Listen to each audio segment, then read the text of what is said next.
I'd like to welcome back to the stage Chinonye Chukwu.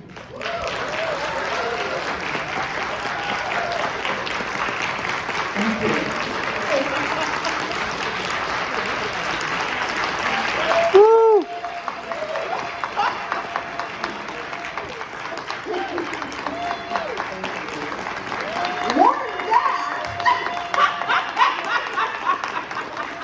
Thank you.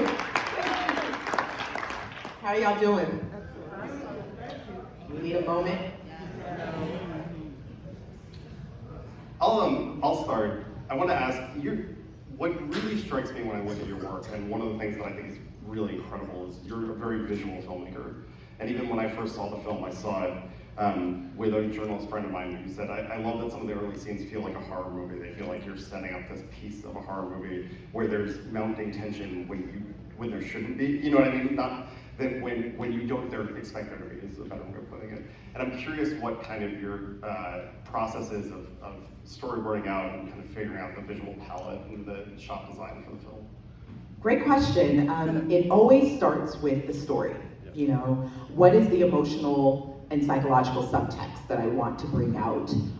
Whose story is it? What is the emotional point of view that I want to favor? And so once I get clarity on that, that always informs my directorial choices. So in terms of that horror feeling, part of that is the subtext, right? So the opening scene, it's on the face of it very joyful and beautiful and loving, but there's that feeling. And so the conversations I've had with my editor, the conversations I've had with my cinematographer and my composer, Abel, is how do we bring out that subtext, right? And through the pacing, and when I think about framing and composition, I think about, I think that where you decide to place the camera, who's in front of your camera lens, can be its own act of resistance, right? And especially in this film, I was very intentional about keeping Mamie and the people in her immediate community visually centered, and centering their emotional experience to what's going on in the story. So all of those things informed my initial choices. And equally, obviously, this is anchored by an incredible central performance, yes, and some other really incredible performances, yes, as well. I'm curious how you keep that energy, how you keep it toned like that on set, how you keep her at that place. I mean, I'm sure obviously she does it in the work, but from your end, where that comes from. Danielle Deadweiler. Yeah. Danielle Deadweiler. Yeah. No, yes. Know the name. She sent an audition tape months into our search for Mamie, and when I cast an actor, particularly an actor in a leading role, one of the things that I look for is, can they communicate a story with just their eyes? Can they hold and command this frame? Can they get underneath and in between the words on a page and underneath the beats and the pauses and the silences? And Danielle checked all those boxes. When she was cast, we spent several months before shooting going through every single emotional beat and nuance in the script multiple times, diving into the research, talking about the research every single day, and discoveries that we made about the character she's playing and the arc that the character is on. So by the time we got on set, she had such an inherent emotional and psychological understanding of who Mamie was, and so I could direct her by reminding her of the conversations we had, by making certain adjustments, or by just reminding her of where Mamie is at emotionally in the scene, because of course we shoot out of order. And Danielle is so acutely present in the emotional moment that I could throw anything at her. So the long take in the testimony scene was not planned. I initially had 8 or 9 setups, but the first setup was a close-up. And so I had to make certain adjustments in terms of framing and composition to suggest the world beyond the frame, and rack focusing from the jury to Mamie to be clear about spatial relationships and get the timing of the camera movement right so it ties to her emotional moment in the scene. I didn't communicate any of that to Danielle. The only time I talk, how I talk to actors on set is always from the place of what is going on internally with your character. And I spend the time leading up to shooting also establishing trust and so they can stay present in what they need to do, and I can be off with my team, and we do what we do. I'll ask one more and then I'll open it up to the audience. But I wanted to talk about, I was so impressed with the way you handled the scene where she goes to see his body. And I'm curious, especially in the editing room, finding that balance of how much to show, how much not to show, when is the right time in the scene to show it, when is the right time kind of in the structure of the movie to show it. So there are two ways I looked at it. On a narrative level, I always am thinking of that thing structurally. I knew the midpoint narratively of the story was going to be when Mamie makes her decision to have the world see what happened to her son. So once I knew that that was the midpoint, it was about, okay, how do I get there, and then where do I go from there? And so I knew that was where that moment had to happen. In terms of how to shoot it, I wanted to have the camera be a humanizing lens as opposed to a voyeur and objectify Emmett's body. So going back to what I was saying about my choices are informed by what's going on narratively, I was thinking that scene in the funeral home is about Mamie's emotional experience to Emmett's body. And so that's why we obstruct his body in the beginning and we preserve the privacy, the quietness that Mamie is having with her son. And then when we slowly see glimpses of his body, we see the tenderness and her connection to it. That of course comes back in the testimony. And I made the choice editorially to withhold seeing his face until the church scene, so we can have a bit of a replication of the experience the world had in seeing his body. Great. I'm going to open up to the audience. Does anybody have any questions right here in the center? Hello, Chinonye. Hello. How are you? I'm fantastic. How are you? Fine, thank God. I don't know if you remember back in Ferguson days. Get out! Oh my God. Thank you. Thank you. I was on set with you for a long walk. You were. Also, because my son was in Yes.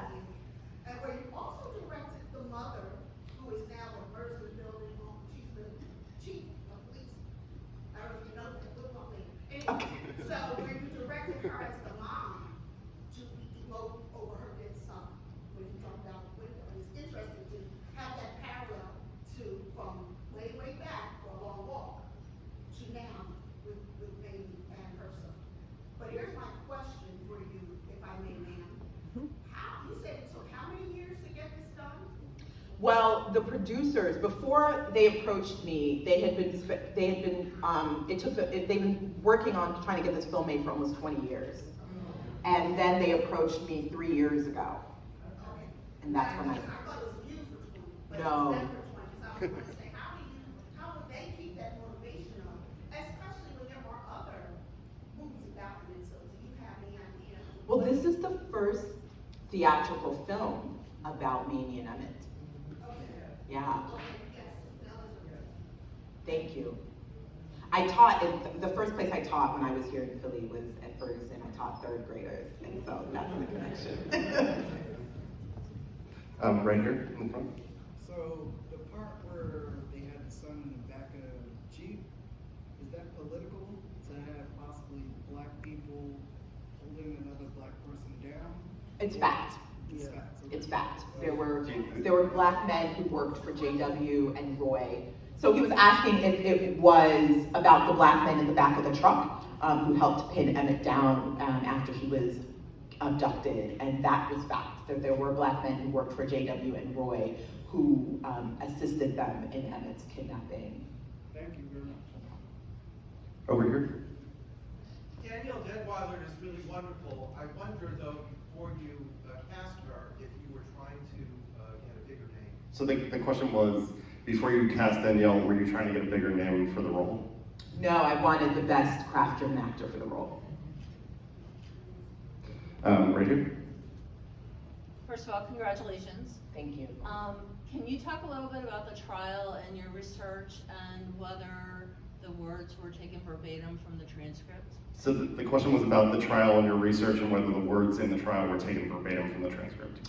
So one of the producers, Keith Beauchamp, has spent decades of his life researching the film and reopening the case. And so a lot of his research informed my own research and the making of this film. And the trial is a combination of the actual court testimonies and excerpts from Mamie's memoir and creative license, for time's sake. Thank you. Right here. Hello, hi everyone. Congratulations, Thank you. as well. My question was, so I have a 14-year-old son, so is his like really different? It taps into a different space, in my soul and my heart. But I just wanted to know, where did you pull from, with creating this piece? So the question was, this audience member has a 14-year-old son, and so it hits very differently for her than it might for some other audience members. And where did you pull from emotionally with this piece? So it's a couple things. I mean, just as a human being, as a Black woman, and being so, one of the things that Mamie navigates is the public versus the private, and the navigations that Black women have to make in all spaces, but especially white spaces, and that's something that I can empathize with firsthand. I have friends who are mothers. I think about my own mother, but writing and directing is empathy, and so this racialized violence impacts us all. Misogynoir impacts us all. This history is so tied to our present, and so I didn't have to do too much imagining to be able to craft the film and communicate the emotional realities of me and the other people in the story. We have time for a couple more. I'm going to go over here. Yes. Okay. Let me first thank you for that. That was exceptional. Thank you. And let me say, it was so moving that I was ready to leave this movie theater like a few minutes into it with all of the impact, and because it was a little traumatizing. It was, I think, for Black mothers everywhere, like we all had to have that talk with our sons, and I raised 2 sons here in Philadelphia and South Philadelphia, who are in their 30s now, and I could actually feel myself in the place of Mamie, and it probably also was moving. My last name is Mobley as well. And I want to ask you, you captured several details that I think were like really on point throughout the film. I just jotted down a couple of them. One was the name Preacher. Was that an actual name? Because there are a number of men. My father was from the South. He's deceased, but from Georgia, and they called him Preacher. And I also noticed the detail of the men playing checkers in front of the store. That was a pastime for a number of men from the South here in Philadelphia who retired. Like in the park, they shared that with younger boys in the community. Your use of music and cinematology was Thank you. exceptional. And my master's degree is in educational media and technology from Ohio State University, so I noticed all of those details. You did a wonderful job. My question is, was that research because we're talking about the 50s, right? Did you use people who actually lived in the South and migrated north as part of your research in terms of gathering information? Thank you for that. Everybody, all the department heads, myself, the producers, we paid attention to every detail. I'm meticulous, to say the least, when it comes to my work and making sure that from the checkers to the buttons to the curtains are as period accurate as possible. So it's deep research. It's also, some like the executive producer, one of the executive producers and our line producer were live at the time. And so just directly asking them. We had members of the Till family who were advisors on the film. Just straight up asked them, people who knew Mamie or Emmett firsthand. We were able to draw from their firsthand experience. And also I personally tapped into anybody that I knew who had lived this history. My best friend's family, they are originally from Mississippi and they migrated north to Chicago, so they were a wealth of information as well. So all of that informed the very detailed work that we did on the film. Thank you. I think we have time for one more. I'm going to go right here. Hi. So, first of all, beautiful movie. As a black man in America, I can completely relate to being in that son's role. My mother had various conversations with me about how to conduct yourself in the world and how to move being a black man. My question to you is regarding the rating of the film. Growing up watching a lot of movies like 12 Years a Slave and so many movies that show what you were telling, but in a more bloody, more in-your-face type of manner. I went into this film not knowing it was actually PG-13, and the way you were able to show everything without showing everything, I thought was actually magnificent. I just wanted to really pick your brain on, firstly, was that a you decision, and how do you think that was very effective in terms of really telling a story? So the question was about the rating of the film, and did you make a conscious decision to make sure it was PG-13, not rated R, accessible to audiences? And also, how did you manage to make it so effective while still making sure it was PG-13? Yeah, thank you for your question. When the producers first approached me, along with me telling them that if I were to do this, the story would have to be from Mamie's perspective about her journey. I also said I would only make this film if I don't show any physical violence inflicted upon Black bodies. It's not important to the story, and it also is a way to show care for the audiences and also care for myself as a human being and as a Black person in the world. And so I knew that immediately. I knew that immediately going in making the film. Absolutely, that was a non-negotiable for me. I think we have to wrap up, unfortunately, because we need the theater. But thank you so much for coming. Thank you so much. Thank you all so much. Please spread the word. It opens here in Philly tomorrow, and then everywhere in America next Friday. Thank you so much.